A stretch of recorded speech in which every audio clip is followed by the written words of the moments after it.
नमस्कार।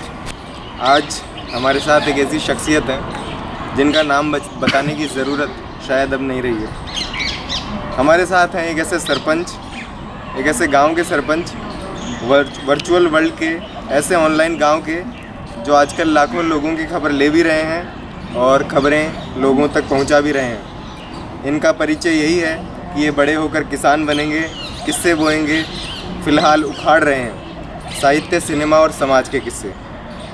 ये जो बातें मैंने इनके लिए कही, इनसे बातें करने का मज़ा ऐसी बातें कह के ही आता है। तो स्वागत है आपका श्रीमान Saurabh Dwivedi. Thank you sir, बहुत बहुत स्वागत है आपका।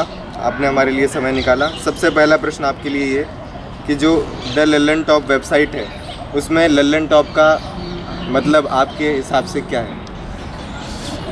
लल्लन टॉप का मतलब मेरे हिसाब से वही है जो लल्लन टॉप उत्तर प्रदेश का एक शब्द है, स्लैंग जिसको बोलते हैं, तो जिसमें थोड़ा सा अंग्रेज़ियत होती है और थोड़ी सी आंचलिकता होती है। लल्लन टॉप का मतलब कोई देसी गंवार किस्म का आदमी जिसको अपने हमारे वक्त में गंवार एक गाली बना दिया गया है, जबकि गंवार का शाब्दिक अर्थ है जो गाँव का है वो गंवार है। हम सब लोग गाँव से आए हैं तो गंवार होने में शर्म नहीं होनी चाहिए, लेकिन गंवार होना पिछड़ेपन की निशानी भी नहीं होना चाहिए। तो हमें लगता है कि आप ज़मीन से जुड़े हैं, मिट्टी से जुड़े हैं और इसके बावजूद मौजूदा वक्त में अच्छा कर रहे हैं, तो एक स्वैग आ जाता है फिर आपके अंदर। तो आपको अपने देसीपन पर भी अभिमान होता है और जो सो कॉल्ड अभिजात्य वर्ग है या जो सो कॉल्ड प्रोग्रेसिव वर्ग है या अंग्रेज़ी दा वर्ग है या हाई स्ट्राटा है, उसके बीच भी आप असहज महसूस नहीं करते हैं, क्योंकि आपने बहुत मेहनत से ज्ञान हासिल किया है। तो इन दोनों का जो संगम है वो लल्लन टॉप है। निश्चित रूप से लल्लन टॉप वेबसाइट दिन दूनी रात चौगुनी रफ्तार से खबरें पहुंचा रही है, जिस पे फेसबुक से, और बड़ी गौरव की बात है कि फेसबुक पे 3.5 लाख से ज़्यादा लोग, यूट्यूब पे 60,000 से ज़्यादा सब्सक्राइबर और लगभग 1.5 करोड़ से ज़्यादा व्यूज़ ये वेबसाइट रखती है इंटरनेट के इस दौर में। तो इस वेबसाइट को इंटरनेट से उठा के आगे कहाँ ले जाने का और किस तरह का मुकाम इस वेबसाइट के लिए अब आप देखते हैं, जो कि इस समय का वाजिब प्रश्न है? यार, आगे कहाँ ले जाएंगे ये बहुत पेचीदा सवाल है, ये पाठक तय करेंगे। अगर कोई हुक्मरान या कोई कॉरपोरेट बैरन ये कहता है ना कि मैं 10 साल में ऐसा कर दूंगा, तो वो थोड़ा सा गड़बड़ कर रहा होता है, क्योंकि at the end of the day जो पाठक है, कंज्यूमर है, रीडर है, वो ये तय करता है कि चीज़ें किस दिशा में जाएंगी। तो पर मैं ये चाहता हूँ कि लल्लन टॉप देश के जो नौजवान हैं, ख़ास तौर पे जो गांव देहात से, छोटे कस्बों से जुड़े नौजवान हैं, उनकी आवाज़ बने, और आवाज़ सिर्फ इस संदर्भ ना बने कि वो क्या चाहते हैं, इस संदर्भ में भी बने कि उनको क्या और चाहना चाहिए, कैसे उनको सारा आकाश नज़र आए, सिर्फ अपने हिस्से का आकाश नहीं। और कई बार क्या होता है, जब हम बड़े हो रहे होते हैं तो हमें लगता है कि हमारी जो समझाइश है, उसका जो पैमाना है वो बिल्कुल दुरुस्त है, जबकि ऐसा नहीं होता है। कई लोग, मैं राजस्थान में देखता हूँ, उत्तर प्रदेश में देखता हूँ, उनको अपनी जाति पर बहुत गर्व होता है। मुझे जाति कोई गर्व करने जैसी चीज़ नहीं रहती, ना शर्म की चीज़ है ना गर्व की चीज़ है। आपने तय नहीं किया कि आप किस माँ की कोख से पैदा होंगे, आपकी जात क्या होगी। गर्व इस चीज़ पर करना चाहिए कि ज़िंदगी में आपके उसूल कैसे हैं, क्या आप किसी कमज़ोर को दबाते हैं, क्या किसी के साथ आप जाति या जेंडर के आधार पर भेदभाव करते हैं, फ़िक्रे कसते हैं, इन सब चीज़ों को लेकर। तो मुझे लगता है कि लल्लन टॉप का जो लक्ष्य है, जो उम्मीद है, वो यही है कि 5 से 10 साल में एक ऐसा ब्रांड बन जाए जिसके साथ लोग एसोसिएट भी हों, और एक जो हिंदी में बड़ी मकबूल कहावत है, जिनको निज भाषा और का अभिमान नहीं होता है, उनकी उन्नति नहीं होती है, तो निज गांव, निज देश का अभिमान हो, लेकिन वो अभिमान पैर में बेड़ी बन के ना रह जाए कि साहब मेरा गांव सबसे अच्छा है तो बस वही सबसे अच्छा है, वो आपकी चौहद्दी ना बन जाए, ऐसा रहना चाहिए। तो लल्लन टॉप एक ऐसा वाइब्रेंट मीडिया ब्रांड बने जिसके साथ आप लड़ सकें, जिसको आप प्यार कर सकें, जिसके साथ जो ड्राइंग रूम में रखे हुए किसी पीस जैसा ना हो, वो आपके बेडरूम के तकिए जैसा हो, छाती से भींच के सो गए, सर के नीचे मोड़ के लगा लिया, अपनत्व तो रहे।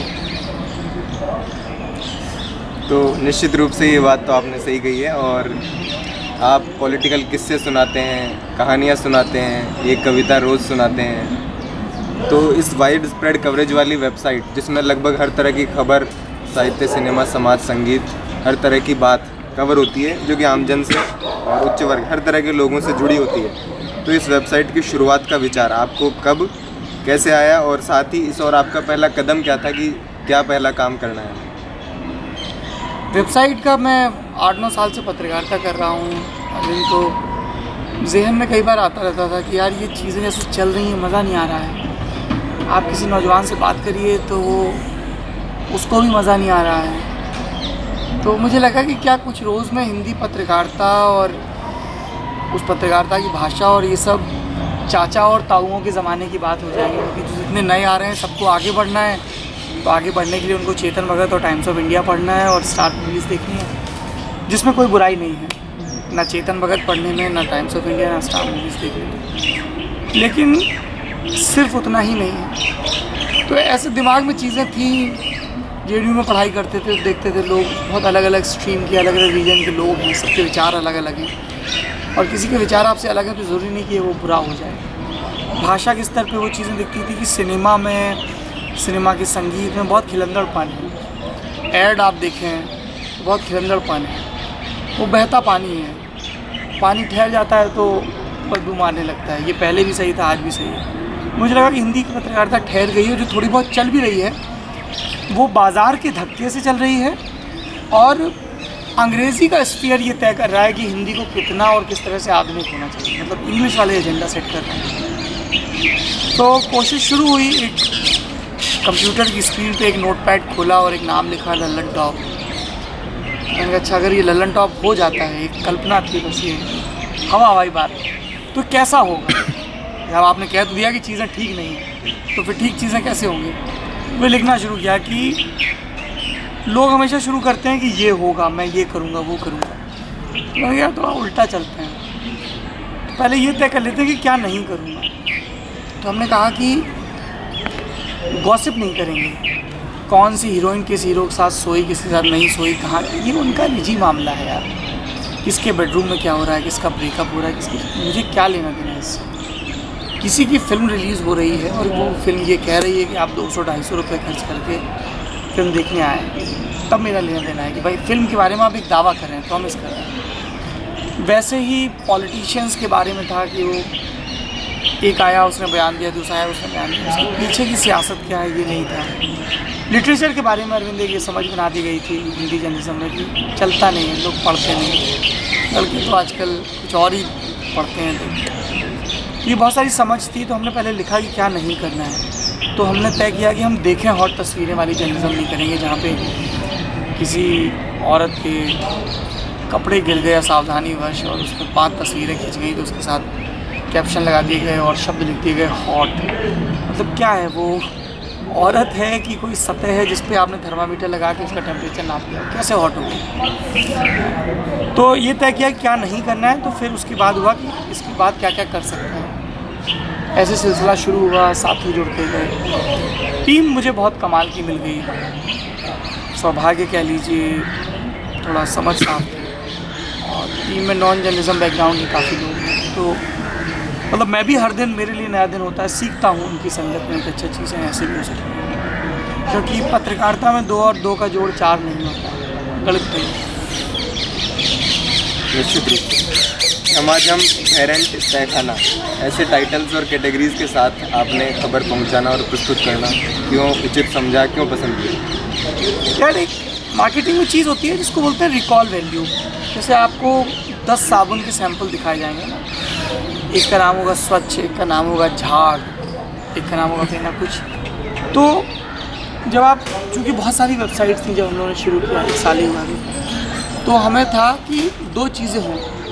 एक तो नाम यूनिक हो, पर ये यूनिक अब इतना घिस चुका है कि यूनिक भी यूनिक नहीं रहा। दूसरा था कि रिकॉल वैल्यू, तो लोग एक बार सुने तो याद रह जाए कि यार ये नाम है कुछ। और जो हमारी फ़िलॉसफी है, जैसी भी कच्ची पक्की है कि अपन देसी रहेंगे और देसी रह के अपन दुनिया घूमेंगे, तो उन सब के साथ मैच करता था लल्लन टॉप। दूसरा क्या था कि पत्रकारिता में लोग बहुत बड़े बड़े दावे करते हैं, बहुत अच्छे अच्छे नामों के साथ आते हैं, लोकतंत्र प्रहरी और चौथा खंबा, पांचवा खंबा, छठा खंबा, तो इतने खंबे बन जाते हैं, लगता है कि PWD के किसी भ्रष्ट इंजीनियर ने बनाए और सब में सीलन आ गई। तो हमें लगा कि नाम बहुत कठिन सा रख लें और काम हल्का करें, वो ठीक नहीं है।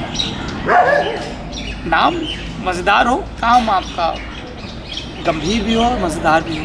एक चीज़ ये भी है कि ये मान लिया गया कि जो चीज़ बहुत मनोरंजक होगी वो गंभीर नहीं हो सकती, अच्छी नहीं हो सकती। मतलब हंसना अपने यहाँ बड़ी बुरी चीज़ माना जाता है, कहते हैं बड़े बुजुर्गों के सामने हंस रहा है, ज़ोर से हंस रहा है, तो अच्छी चीज़ है ना। कोई ज़ोर से हंस रहा है, इससे सुंदर दृश्य क्या हो सकता है कि नौजवान या 4 बच्चे ठाका लगा के हंस रहे हैं। आप क्या चाहते हैं, वो रोएं? नहीं चाहते हैं ना। तो अपने यहाँ पता नहीं क्यों ये इस तरह से डर है। जैसे मैंने कहा था भगवान से डरो, तो भगवान से डरोगे तो क्या शैतान से प्यार करोगे? आप लोग भगवान से प्यार करो, भगवान से क्यों डरोगे भाई आप?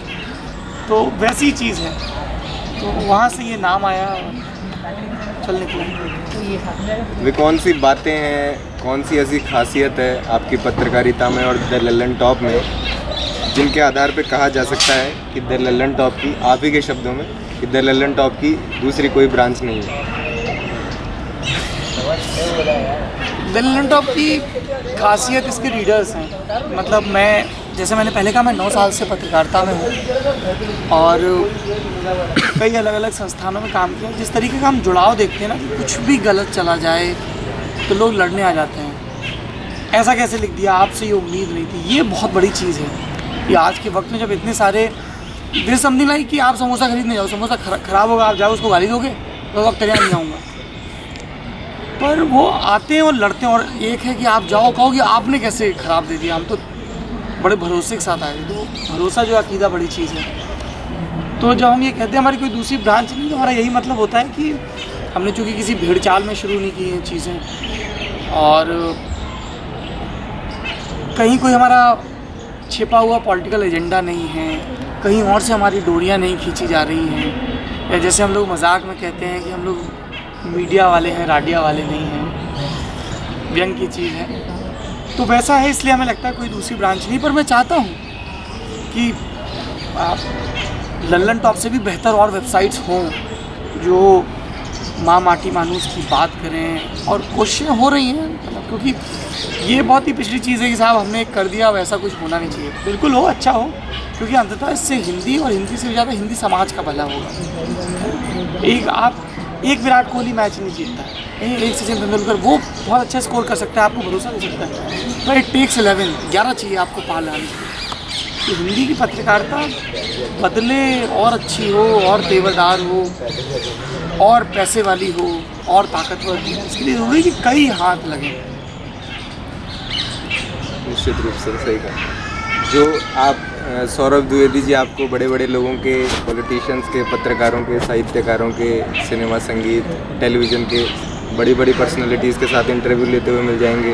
पत्रकारिता का एक लंबा सफ़र और अनुभव इनका रहा है। तो आपकी वेबसाइट में और इस पूरी पत्रकारिता में जो अजीब अजीब तरह के शब्द आमतौर पर कहें, तो वो कहाँ से, जैसा कि आपने कहा उत्तर प्रदेश के ओरिजिनल, लेकिन उसके बारे में थोड़ा विस्तार से बताएं कि इनका सोर्स क्या है, और इनके कुछ उदाहरण भी दीजिए। और इतने रोज़ नए नए 8-10 तरह के शब्द हमको सीखने को लगभग मिल ही जाते हैं, तो इतने सारे, कितना भंडार आपके पास इनका? यार ये बहुत सरल है। देखो ऐसा है ना कि हुआ क्या कि जो शास्त्र होते हैं ना, वो नियम बनाते हैं, अच्छी चीज़ है, ज़रूरी है नियम, है ना। सड़क है, सब लोग दाईं तरफ चलें, बाईं तरफ चलें, लाल बत्ती को रोकें, जिस देश का जैसा नियम हो, पर नियम अंततः लोगों के लिए है ना। तो वैसे पत्रकारिता में नियम बने भाषा के लिए, फिर वो नियम इतने जड़ हो गए कि सबकी एक जैसी ज़बान हो गई। तो पहले क्या होता है, जैसे आप निकलो तो मान लीजिए आप राजस्थान से गुजर रहे हैं तो आपने दाल बाटी चूरमा खाया, है ना। आप गुजरात गए, आपने ढोकला खाया, आप बम्बई गए, आपने वड़ा पाव खाया, आप कोंकण गए, वहाँ खाया। अब क्या है, ये समझ बना दी गई है कि तू दिल्ली से निकलेगा तब भी मैकडी खाएगा, क्या पिज़्ज़ा खाएगा, राजस्थान में भी वही खाएगा, गुजरात में खाएगा। तो बाज़ार ऐसे करता है, बाज़ार के लिए सहूलियत भरा है ना, चीज़ें एक जैसी हो जाएं, एक मार्ग के लोग निकले। पॉलिटिशियंस के लिए भी ये बड़ा सहूलियत भरा होता है कि सबको बैठ जा, तो सब बैठ गए। पर किसी भी लोकतंत्र के लिए और किसी भी देश के लिए अच्छा नहीं है कि विविधता ना हो। तो हमने कोई ऐसी बहुत औचक चीज़ नहीं कर दी है। हमारे यहाँ अलग अलग रीजन के लोग हैं, कोई मालवा का है, कोई राजस्थान से, कोई महाराष्ट्र से, कोई हरियाणा से, कोई यूपी, कोई बिहार से। तो हमने उनसे ये कहा कि जो स्वाभाविक रूप से आपके मुंह में भाषा आती है तो उसमें आपकी बोली के भी शब्द आते हैं, बिल्कुल वैसा ही लिखिए। तो और असल में ऐसा होना भी चाहिए। तो आपने जैसे कहा कि कई हम नए शब्द सीखते हैं, तो क्योंकि पत्रकारिता का एक फ़र्ज़ एक वक्त में ये भी रहा है कि वो लोगों की भाषा को समृद्ध करे। जैसे हम लोग प्रभास जोशी को पढ़ते थे तो हमें मालवा के शब्द पता चलते थे। मेरी टीम में एक साथी वीरेंद्र सिंह भाटी, तो उनसे राजस्थान के बहुत सारे शब्द पता चले। आशीष हैं वहाँ, उनसे बघेली भाषा के शब्द। मैं बुंदेलखंड से आता हूँ। और हिंदी को ताकत भी इसी चीज़ से मिलेगी कि अलग अलग आप देखो, जब गंगा गोमुख से निकलती है तो वो बहुत छोटी होती है, और जब वो मिलती है बंगाल की खाड़ी में तो कितनी बड़ी होती है। तो वो अपने पे ही नहीं इतनी बड़ी हो गई, तो उसमें तमाम नदियाँ मिली, छोटी और बड़ी। भाषा, हिंदी भाषा को अगर गंगा की तरह अविरल रहना है तो उसको बहुत सारी आंचलिक भाषाओं को से आने वाले शब्दों को जो सहज रूप से आ रहे हैं अपने साथ मिलाना ही होगा। तो मुझे लगता है ये बहुत स्वाभाविक चीज़ है। बहरंट हमारे यहाँ का एक शब्द है।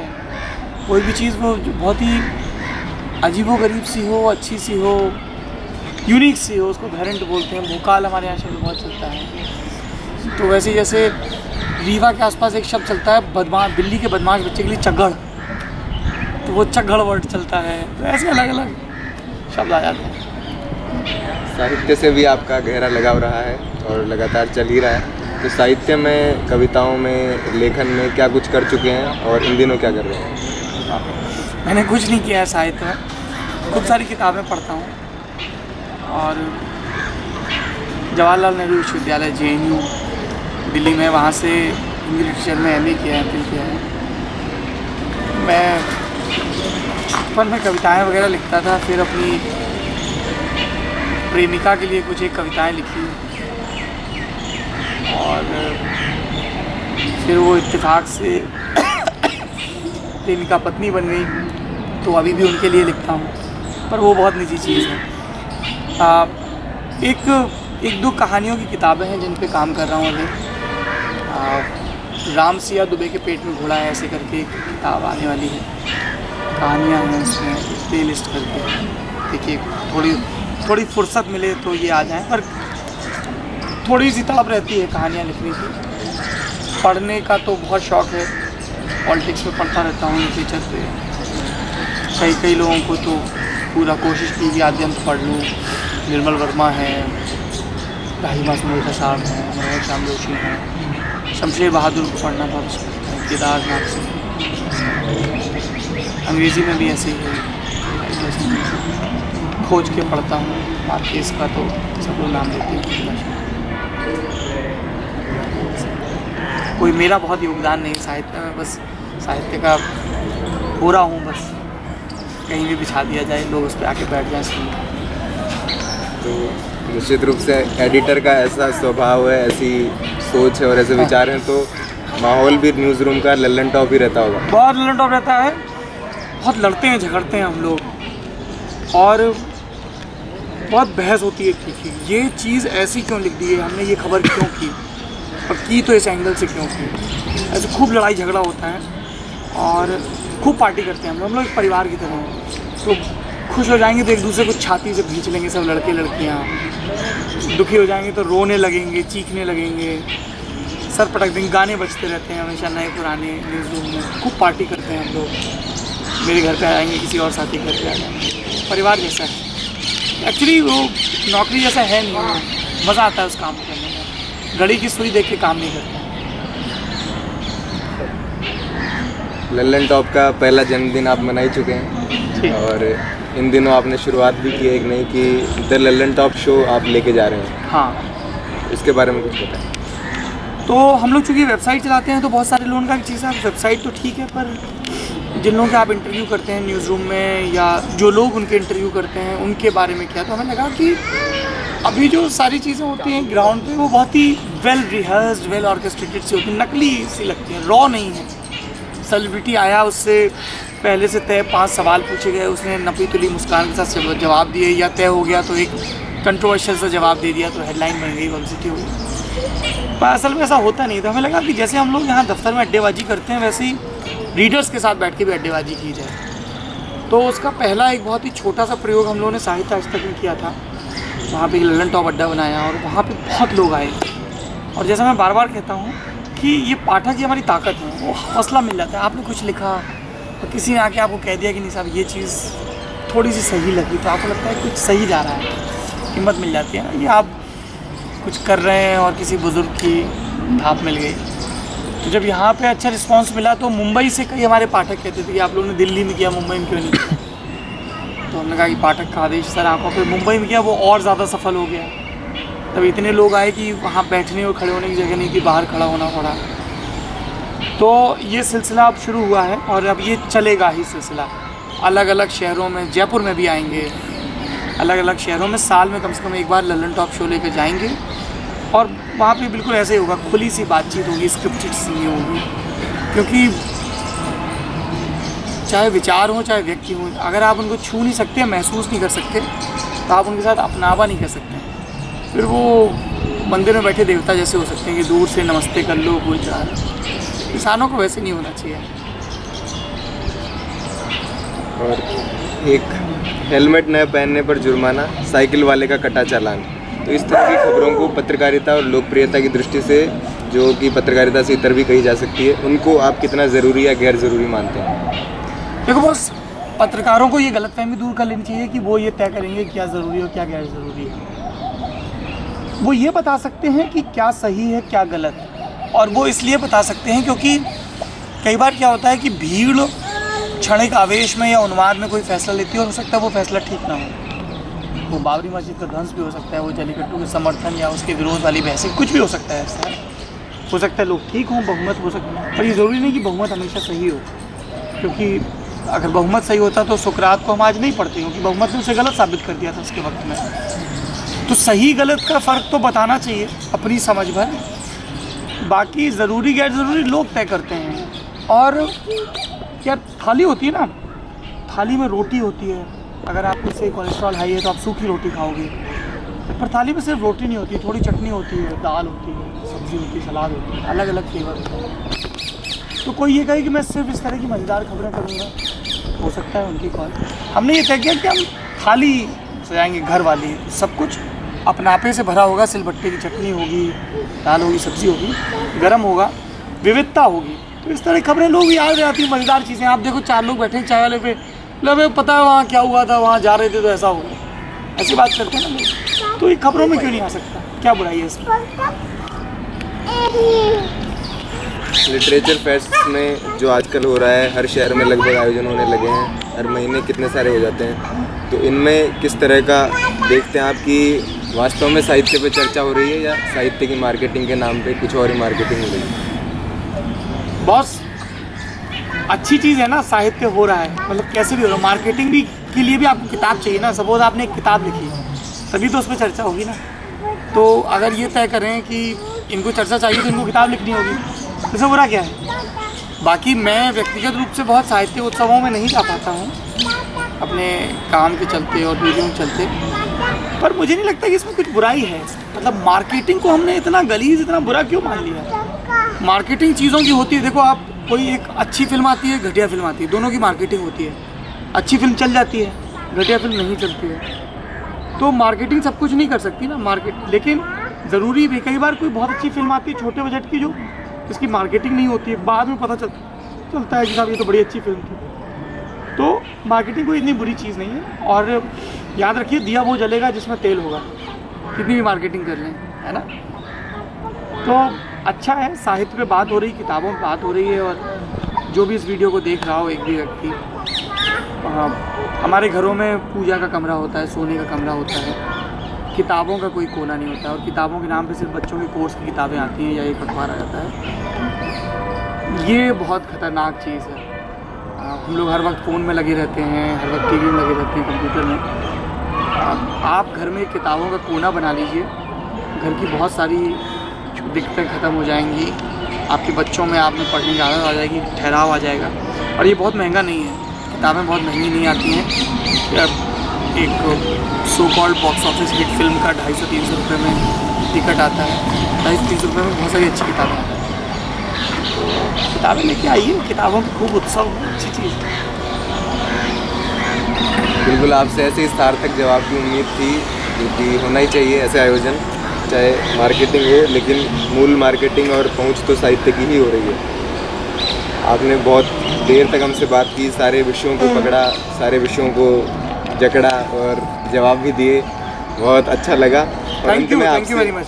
आपसे एक गुजारिश अंत में कि एक कविता या कोई रचना या कुछ पंक्तियाँ ऐसे सुना दीजिए। मुझे कोई, मैंने कहा ना, मैं कविताएं हमारे लिए बहुत ही व्यक्तिगत मामला है, तो मैं बहुत ही ख़राब कविताएं लिखता हूँ। अपनी पत्नी की उसको बहुत अच्छी लगती हैं।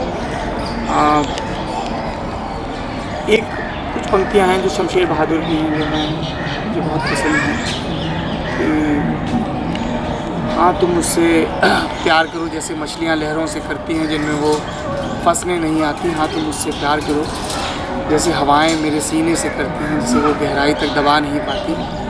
हाँ तुम मुझसे प्यार करो जैसे मैं तुमसे करता हूँ। ये शमशेर की कविता है, क्योंकि ये लिखती हुई बहुत प्यारी कविता है। यही है जीवन, प्यार करिए। बात करके बहुत बहुत धन्यवाद। Thank you so much.